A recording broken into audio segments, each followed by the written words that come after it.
Hello everyone. Welcome to today's interview session. My name is Lakshmi Priya. I am a master's student in digital engineering.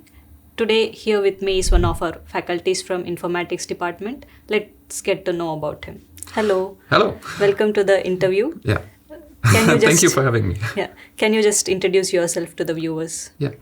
My name is Christian Braune. I'm a lecturer at the Informatics department and with the university since 2007 as a student, then as a master's student, as a PhD student, and since 2018 as a teacher. Okay. So what are the courses you are dealing with? In the master's program, so for digital engineering, I'm teaching Introduction to Computer Science for engineers and Introduction to Software Engineering for engineers, but I'm also teaching the equivalent courses in the bachelor program. Okay, so this interview will be about Introduction to Computer Science for Engineers. Can you give us a brief overview of the course? Yes, of course. Yeah. Introduction to Computer Science for Engineers is a course that's aimed at students who have little to no prior experience in programming or in computer science in general. So what we do in this course is we teach them how to program in a very simple programming language, Python. And after that, we talk about some basic fundamental algorithms that are used in computer science every day, so often that you usually don't see them anymore.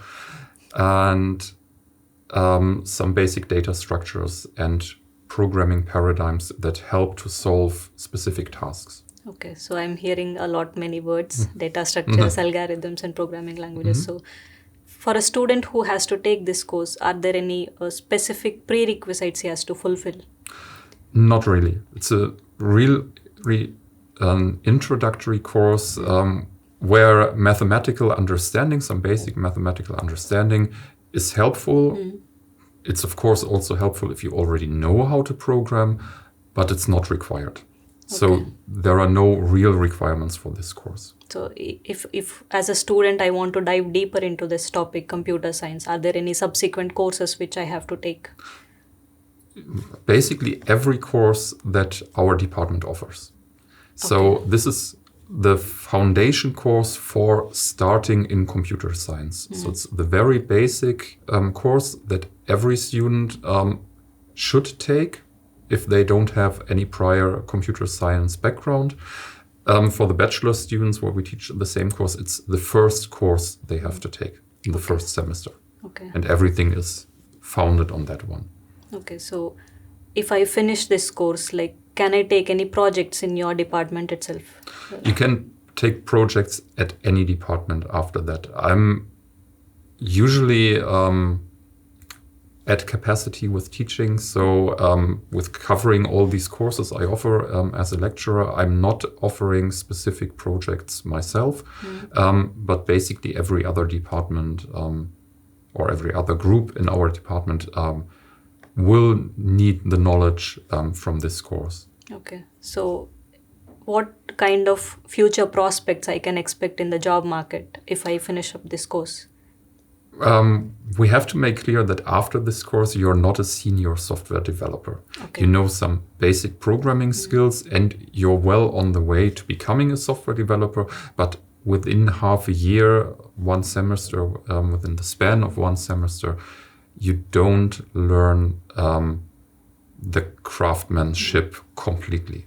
You get the basics, but not an entire education. So if I finish up this course and take up the subsequent courses and excel in this topic, is there any possibility to find the master thesis also in this same course department? There are professors at our department that specialize in, for example, algorithm engineering, which would be a direct successor of this course. But they border on the very theoretical side and not on the engineering side. So if you're into theoretical computer science, then Professor Schirra or Professor Mosakowski might be your guys. Okay.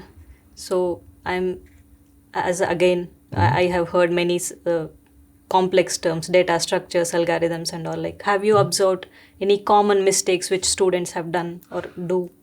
Yes. The most common mistake is that students start working on the tasks, on preparing the homework, on reading up on the material too late. Okay. More often than not, students start with all this close to the deadline, be it the weekly homework deadline or the exam deadline.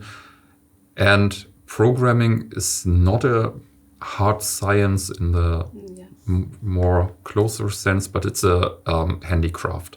And you only learn that by practicing and practicing and practicing.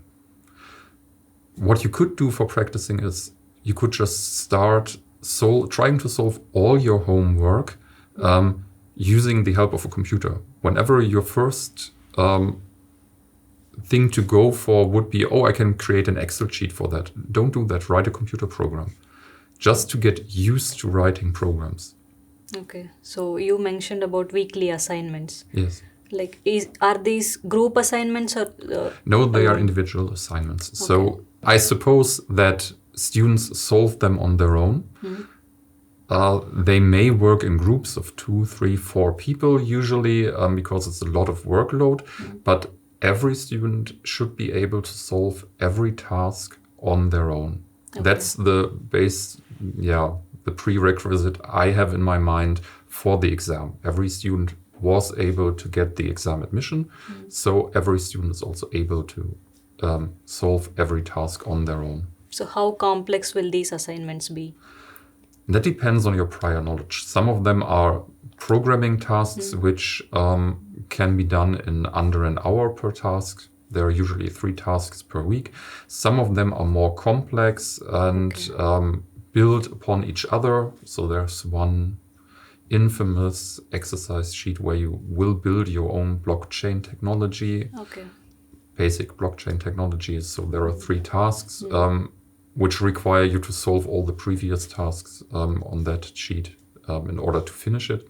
And that one can take 2 or 3 days to finalize. Apart from starting early on the tasks, are there any other strategies would you like to suggest to students who want to perform better?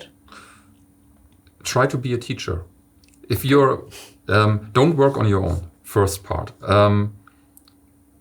It's always said that computer scientists sit in their cellar in a dark room and work on their own. That is not true. That will never be true in your job, and hopefully. And it's also not helpful for studying. Work in groups and then try to be the teacher in the group. Try to explain, even if you don't know how, to other students what you understood. And then they will correct you and say, I think you're wrong here. And by just vocalizing your thoughts, your brain starts to digest the information in a different way. Yeah. And it's more readily accessible later on. Any final word of advice for the students? General advice? It seems hard at the beginning, but if you stick to doing the tasks regularly, don't skip on anything, then it's totally manageable. Thank you for your insights. Thank you. And thank you for the interview.